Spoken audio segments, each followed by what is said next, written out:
Kim ushbu 7 kalimani yodlasa, u odam Allohning nazdida ulug' bo'ladi. Alloh uning gunohlarini kechiradi.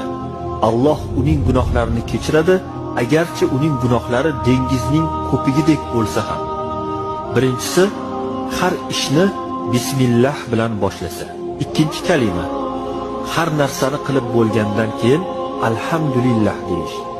Uchinchisi, agar tiliga ozmi ko'pmi lag'v kelsa yoki yomon amal kelsa, o'shandan keyin astag'firulloh deyish. To'rtinchisi, agar bir ishni ertaga qilaman desa, ketidan inshaalloh so'zini aytsa.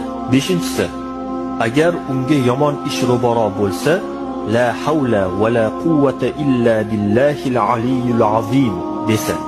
Oltinchisi, o'ziga va moliga ko'pmi yoki kammi bir musibat tushsa, inna lillahi va inna ilayhi roji'un desa. Yettinchisi, va kecha-yu kunduz tilida la ilaha illalloh kalimasi tushmasa. Bu kalimani har qanday holatda kecha-yu kunduz aytib yurishimiz kerak. Chunki bu kalima eng ulug' kalimalardan biridir.